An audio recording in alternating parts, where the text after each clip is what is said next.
All right, so in this quick video, we're going to show you how to install the Innovatools collapsible stand on your VanMark brake in a few easy steps. So we'll do the detailed assembly on one side and then the quick assembly on the other side, because it's going to be the exact same.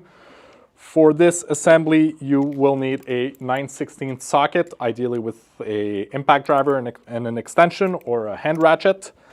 You will also need a 3/8 socket with a driver ideally, or hand one if you prefer, and an adjustable wrench. So you'll notice the kit comes with some different hardware, so we'll proceed with that as we complete the installation.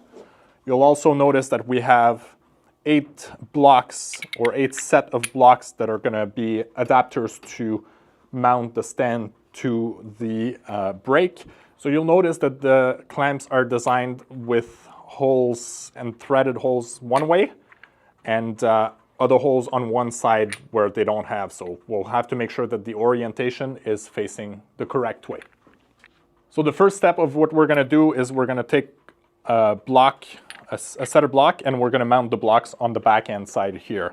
So what we want to do is make sure that the holes are located towards the end of the brake for the back ones, and we want to have the smaller 1/4-inch hole facing the outside of the brake.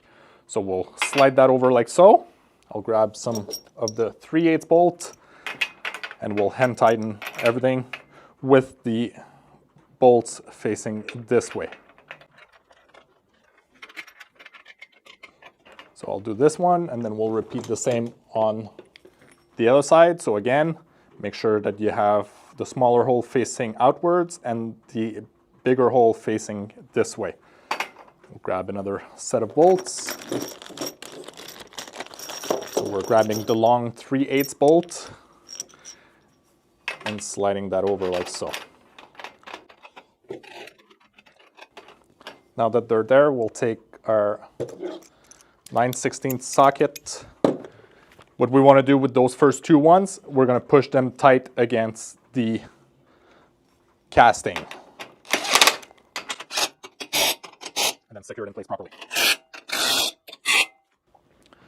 What we're going to do next is we're going to take our legs. Before we mount the next block, we'll take the legs. You'll see that there's a mirror to them. So there's 2 going on that end, 2 going on that end. When we mount the legs, we want to make sure that the red levers are facing each other. So the 2 red levers should be towards one another.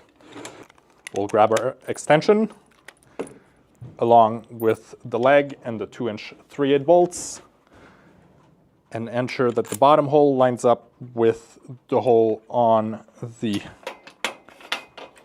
block. Secure that in place and repeat with the bottom leg, or the front leg in this case. Make sure you're lined up. Take the drill. Make sure it's nice and tight. Now what we're going to do is we're going to take the 2 other blocks that are going to be for the front. Again, we want to make sure that the 1/4-inch is facing outwards this way, and the 3/8 bolt is facing towards that way. So on these blocks, we wanted the holes facing this way. On this block, we want it facing that way, but the smaller bolt is always facing outwards. We're not putting a smaller bolt on that end because it doesn't need to. This is only for the hinge side of the leg.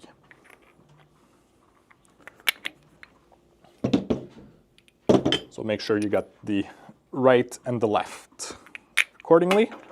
So we'll slide that over like this, and then we'll take another 3/8 bolt and we'll secure that first prior to mounting the bottom block. It'll just make things easier.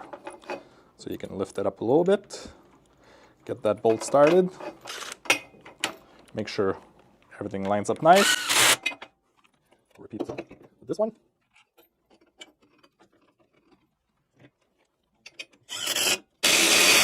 So we're nice and tight. We'll switch to the 3/8 socket, and we'll add the 1/4-inch bolt on each side. So this one here.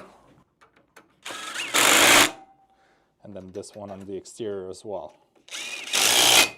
So as you can see here, we got the 3/8 bolt and the 1/4 inch that's on that side that are mounted to the block.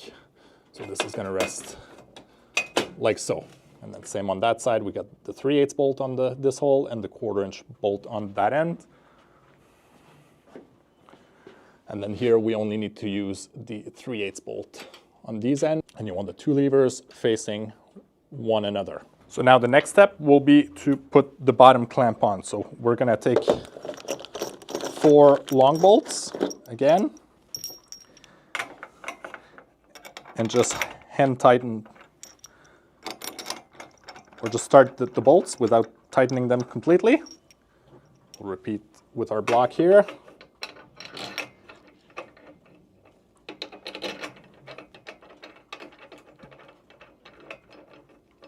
So now that we have that, what we want to make sure is we'll loosen that up here.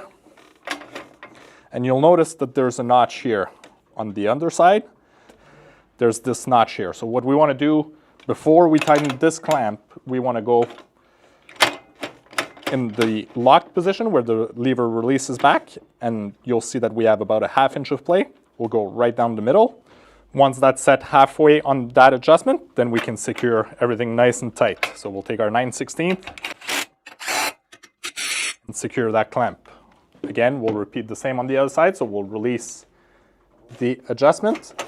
So as you can see, it pulls out. We'll push it back in until it latches and the lever comes back.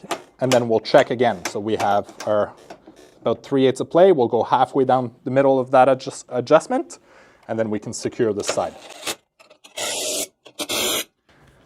And that's it for the installation of our legs. If you want to be sure that you're about at the right spot when we say the adjustment, from the outside of this clamp here to the outside of this clamp, I have 35 and 5/16. But like we said, you have about 3/8 of play. So this sums up the installation of the legs. So the next step will be to mount the wheels. So what we're going to do is we're going to want to mount them on the outside. You'll notice that we have the big 3/8 thumb screw at the top here.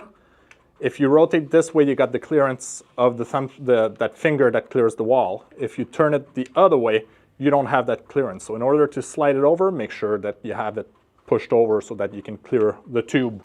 So the first step will be to make sure that you have the clearance. You'll slide it over to the side, and then you'll go close enough that you have room all around the wheel so that the wheel can spin freely without rubbing against anything. And then you can hand tighten it, make sure that this works. If you want to double check, from the side here to the end of the wheel, you should be at about 6 inches. So this will give you the clearance for that. You'll notice here we have another smaller thumb screw. This locks the wheel in place.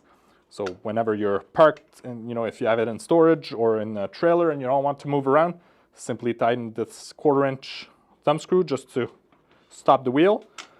But whenever you want access to it, loosen it, and you'll notice that the way it's designed, it can't unscrew and come out, so you're not going to lose that. We'll repeat the same with that wheel as well. So again, make sure that you flip this finger in the right way so that you have the clearance. Slide it over, turn the finger in place, and again we can use the measuring tape to make sure that we get to our 6 inches distance that we've preset on the other side. Otherwise, the stand might drag sideways and crooked when you wheel it around. Once you've confirmed that everything is good, you got the clearance everywhere you need, you can take your wrench and give a good yank on those big thumb screw to make sure that everything is secured and nothing's moving. And that's it. We'll repeat the same on the other end, and then we'll be able to flip the brake down to set it up and get ready to use it.